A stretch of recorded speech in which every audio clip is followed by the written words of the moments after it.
Just Gems. I wanted to share a clip with you guys. This is an example of the type of black officers and officers period really, but I'm more so focused on the black officers because we do need to get in these positions. I know that a lot of times these positions as police are stigmatized and all of that, but really we need to get our good black men in these positions for the benefits, the pay, but also to do what this cop here is showing. But I'm gonna play the clip and then I'll come back with my commentary.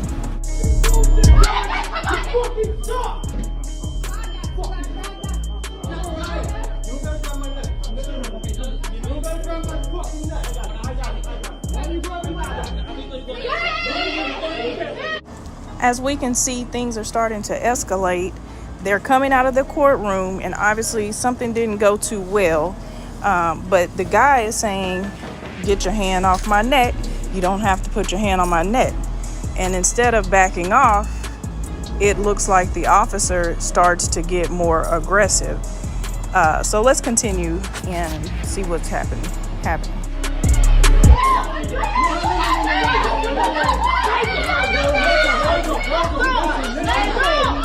Okay, we can see the young man's hands. Both of them are in the air. He is turned away and the cops are trying to block him and keep him secluded from the other officer who is being very aggressive toward him.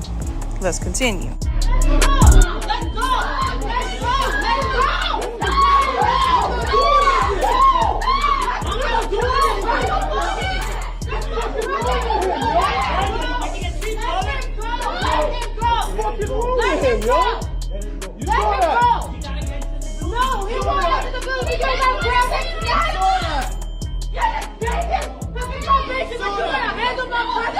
Everybody saw that. Yes, because you. And it's on camera. It's on camera.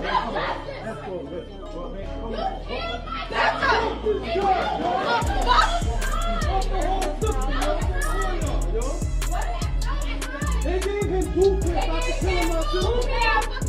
And then you fucking sit here and go to fucking crap like that. Fuck you. What justice? It's your court and there's no justice in here.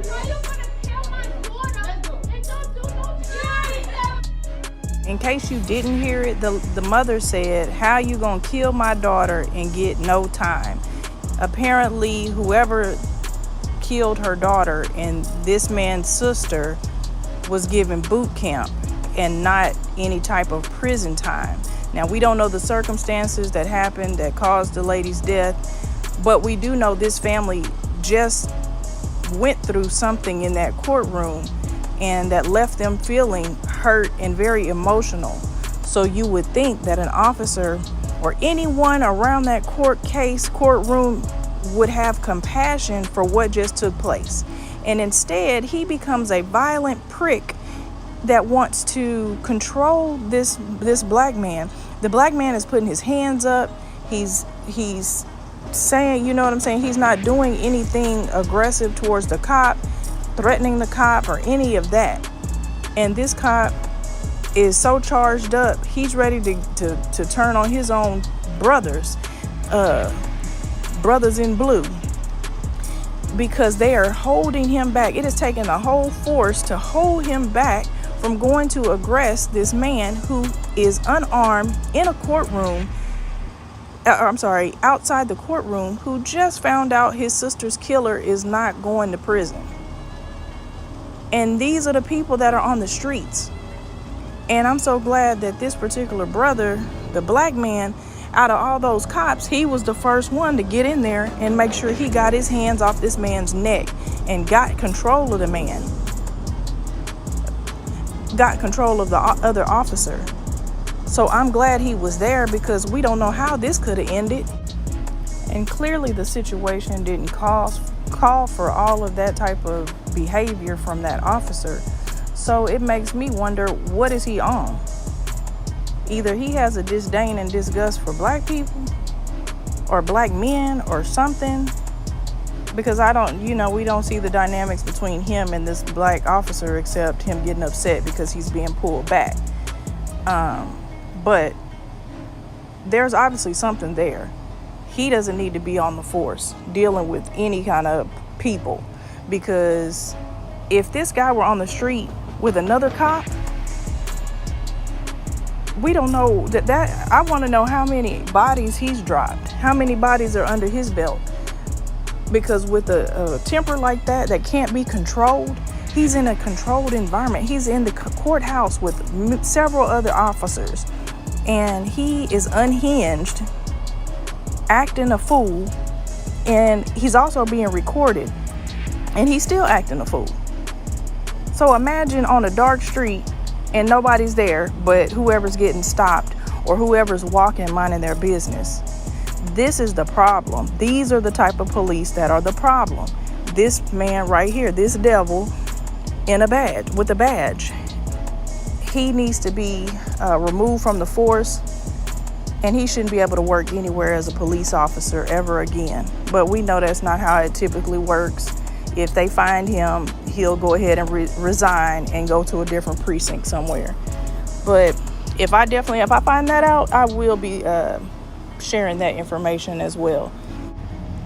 But these officers really need to be held accountable.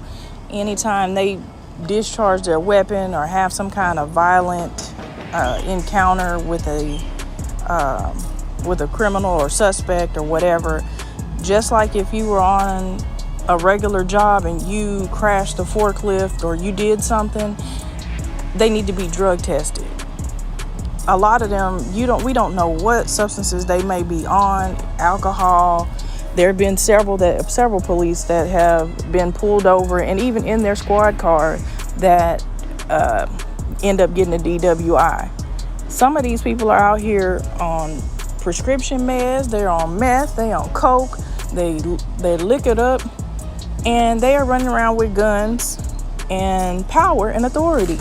So I really believe they need to start drug testing these people, and let's see if that either curbs some of those shootings and abusive situations, or if it doesn't, if it gets some of these bastards off the force before somebody really gets hurt or loses their life. But I appreciate you guys listening, and I hope you enjoy the rest of your day. Make sure you hit that like button, share, and subscribe to the channel if you haven't already. Until next time, peace.